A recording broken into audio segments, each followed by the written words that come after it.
kind of hard to choose what, like, we want to do something positive, so I was going to think about it. What I do, I work on an ambulance for 4 years.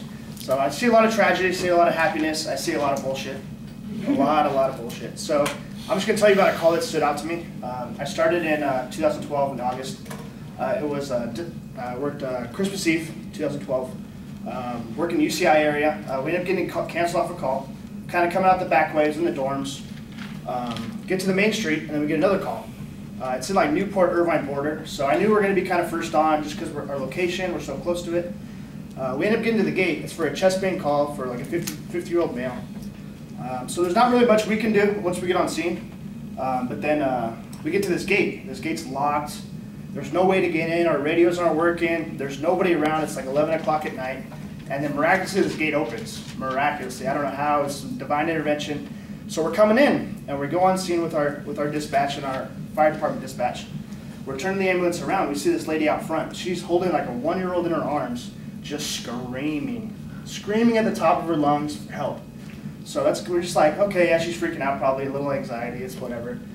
We turn the rig around, and then the radio goes off for the OCFA dispatch, the fire department we're with, and it says, be advised, now full arrest, with our ambulance company on scene. So me and my partner look at each other like, oh shit. All right, we're already here, let's go do something. So a lot of our job is just bullshit, just because people call 911 for the stupidest things. So this is something we can actually do to make a difference now. So we get in, we grab our stuff. I'm in the passenger seat, grab our AED and our jump kit. My partner grabs our backboard. He forgets the oxygen, which is kind of a big thing, but whatever. We're kind of worked up. We go inside. We see this guy laying on the couch. He's not really laying, he's just sprawled out with his feet on the ground, just agonal breathing, just out of it. Eyes are open, ghost white. So my partner pull him to the ground. We check a pulse. He has no pulse. My partner jumps on CPR. At this time, I open the AED, put the AED on him, and my partner go in and it says analyzing rhythm. So we go hands off and it analyzes the rhythm, and it says shock advised. And a little the light will light up once you want to see it. So I look at him like, all right, clear, everybody's clear. Shocked him, and he just, you see the movies, but it really does that. My partner jumps back on CPR. I actually run outside to grab our oxygen, and at this time I'm able to see the amber lights coming for fire. So I'm like, okay, cool, we're going to have some more hands to go help us. Run back inside, 2 minutes completed of CPR. Analyze the rhythm again, it says shock advised. So we shock him again. At this time I go to the airway, and we have these little plastic things, they're called OPAs. It'll block the tongue, and it'll prevent the tongue from closing the trachea. So I drop the OPA, and he gags. So that's how I know he had a gag reflex. So then I start bagging him still, he starts breathing a little bit faster, and we did a pulse check, and he ended up having a pulse. At this time, fire walks in, they're like, what do you guys have? We're like, oh, we had a 50-year-old male, shocked him twice, got him back.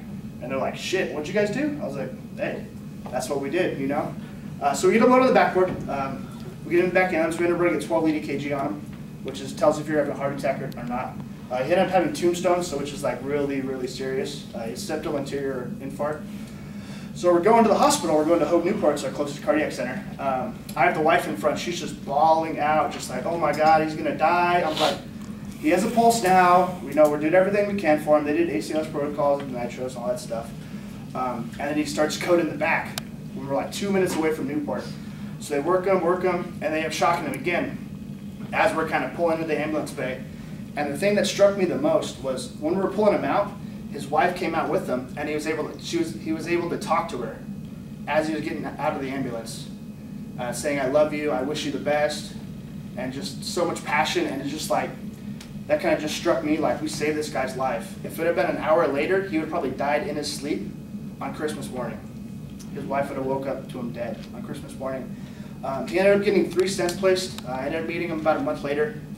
He came down to our ambulance headquarters and thanked us. So that's just one of the things that just stuck with me on a call. Thank you.